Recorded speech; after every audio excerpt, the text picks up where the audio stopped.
Chapter number 8 trigonometry. Trigonometry 3 word से मिलकर बना है। Tri plus gon plus metry. Tri mean 3, gon mean sides, metry mean measurement. Meaning of trigonometry is to measure 3 sides, जिसमें हम 3 sides की measurement को बताएं।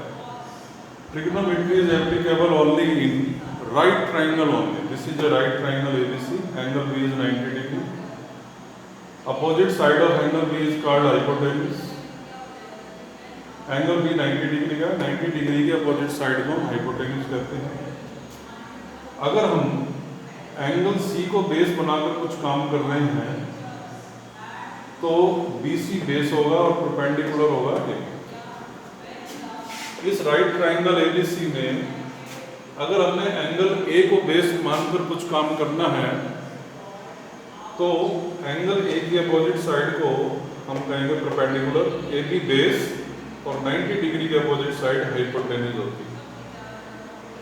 ट्रिग्नोमेट्री में साइड्स की मेजर के लिए हम साइड्स का रेशो लेते हैं। इसको कहते हैं ट्रिग्नोमेट्रिक रेशोस। 2 साइड्स का रेशो क्या होता है? Trigonometry ratio. First trigonometry ratio क्या होता है? Number 1 sine theta. थीटा का मतलब यहाँ एंगल C भी लिख सकते हैं, साइन एंगल C, या कोई भी नाम रख सकते हैं, एंगल 1 एंगल 2। तो साइन C या साइन थीटा इसके इक्वल होगा फार्मूला परपेंडिकुलर अपॉन हाइपोटेन्यूज। तो साइन थीटा परपेंडिकुलर और हाइपोटेन्यूज का रेशो है। Number 2 cos theta. Trigonometry ratio 6 होते हैं, 1 2 3 4 5 6, जिसमें फर्स्ट है साइन थीटा और सेकंड है कोस थीटा। कोस थीटा का फार्मूला बेस अपॉन हाइपोटेन्यूज, ये बेस और हाइपोटेन्यूज का रेशो है। Number 3 tangent theta. Short form में tan लिखते हैं, फुल फॉर्म होती है इसकी TANGENT, tangent theta perpendicular upon base. Number 4 cosecant theta. Full spelling होती है इसकी COSECANT, शॉर्ट फॉर्म में COSEC लिखते हैं। Cosecant theta, cosecant theta 1 upon sine theta के इक्वल होता है, यानी कि साइन थीटा का रेसिप्रोकल होता है। इसका रेसिप्रोकल होगा H upon P। Number 5 secant theta.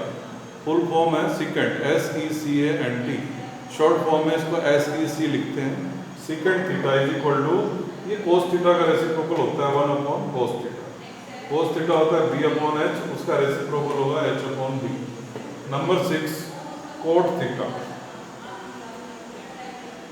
Full इसकी स्पेलिंग होती है cotangent theta, COTANGENT, short form में कोट लिखते हैं। Coat theta is equal to, ये टेंजेंट थीटा का रेसिप्रोकल होता है 1 upon tangent theta. Tangent theta का फार्मूला है P अपॉन P, इसका रेसिप्रोकल B अपॉन P। अब ये जो 6 ट्रिग्नोमेट्रिक रेशोज हैं, इनको लर्न करने के लिए हम एक और फार्मूले की हेल्प लेंगे। वो फार्मूला है पंडित बद्री प्रसाद। पंडित बद्री प्रसाद हर हर बोले सोना चांदी तोले। सोना चांदी तोले, चांदी सोना कूटे। इसमें सोने का मतलब रहेगा साइन थीटा, चांदी का मतलब रहेगा कोस थीटा, तोले का मतलब रहेगा T फॉर टेंजेंट थीटा। तो ये जो सोना मतलब साइन थीटा का formula P upon H perpendicular upon hypotenuse. चांदी, चांदी का मतलब कोस थीटा, कोस थीटा का formula base upon hypotenuse B upon H। और थर्ड नंबर पर है तोले। तोले का मतलब टेंजेंट थीटा, यानी कि perpendicular upon base, tangent theta perpendicular upon base. उसके बाद चांदी का मतलब कोसिकेंट थीटा। जो कोसिकेंट है बिल्कुल इसके ऊपर जो है उसका रेसिप्रोकल होगा। कोसिकेंट के ऊपर साइन है तो ये उसका रेसिप्रोकल होगा। Cosecant is equal to 1 upon sine theta, और साइन थीटा का फार्मूला होता है P अपॉन H, इसका रेसिप्रोकल हो जाएगा H अपॉन P। उसके बाद आ गया सोना। सोना का मतलब सीकेंट थीटा। सीकेंट जो है अपने से जस्ट ऊपर वाले का रेसिप्रोकल होगा। Secant is equal to 1 upon cos theta. Cos theta का फॉर्मूला होता है बी अपॉन एच, यहाँ भी देख सकते हैं कोस थीटा का फॉर्मूला बी अपॉन एच, इसका रेसिप्रोकल होगा H upon B. Number 6 cot, cot का मतलब कोट थीटा, तो कोट थीटा अपने से ऊपर वाले का रेसिप्रोकल होगा cot theta is equal to 1 upon tangent theta. तो टेंजेंट का फॉर्मूला होता है P upon B, P upon B का रेसिप्रोकल पी अपॉन पी। इस प्रकार से इस फार्मूले की हेल्प से हम इन 6 ट्रिग्नोमेट्रिक रेशियोज के फार्मूलों को याद कर सकते हैं। अब ये जो हमने यहाँ थीटा लिखा है, यहाँ पर एंगल ए भी हो सकता है और एंगल सी भी हो सकता है। मान लीजिए यहाँ थीटा की जगह हमने एंगल सी लिखा, साइन सी, तो परपेंडिकुलर सी के सामने वाला रहेगा ए बी और हाइपोटेन्यूज 90 के सामने वाला।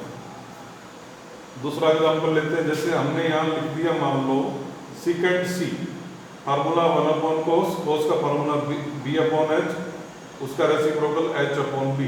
तो हाइपोटेन्यूज कौन होगा 90 के सामने वाला, यानी कि एसी, हाइपोटेन्यूज एसी, और बेस क्या होगा, क्योंकि हमने यहाँ सी लिखा था साइन सी, सी का बेस बीसी रहेगा, तो यहाँ आ जाएगा बीसी।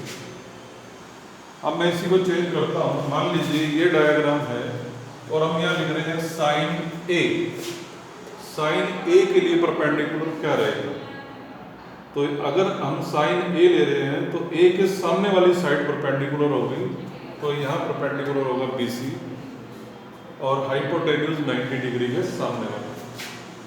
मान लीजिए यहाँ हम कोस ए लिखते हैं, तो ए का बेस क्या है ए बी, तो यहाँ ए बी लिखेंगे, बी सी नहीं लिखेंगे। ए अगर हम यहाँ कोस ए ले रहे हैं, ए का बेस होगा ए बी, यहाँ आ जाएगा A B upon hypotenuse, hypotenuse 90 degree के सामने वाला ए सी। अगर हम यहाँ टेंजेंट ए लिख रहे हैं, टेंजेंट ए, तो ए के लिए परपेंडिकुलर क्या रहेगा, ए के सामने वाली साइड को हम परपेंडिकुलर कहेंगे, यानी कि बी सी। और यहाँ टेंजेंट ए लिखा है तो बेस क्या होगा, ए का बेस है ए बी, यानी कि B C upon A B. तो इस प्रकार से आपको ये ध्यान रखना है, अगर हम एंगल ए ले रहे हैं तो ए के सामने वाली साइड परपेंडिकुलर होगी और जो दूसरे वाली साइड है वो बेस होगी, 90 के सामने वाली हाइपोटेन्यूज होगी। अगर हम एंगल सी ले रहे हैं तो सी की अपोजिट साइड परपेंडिकुलर होगी और बेस होगा बी सी, और 90 के सामने वाली साइड को हम हाइपोटेन्यूज कहेंगे। तो this was the introduction of trigonometry. तो आज आप इन फार्मूलों को लर्न कर लेंगे, याद कर लेंगे अच्छी तरह से और लिख लेंगे। Thank you.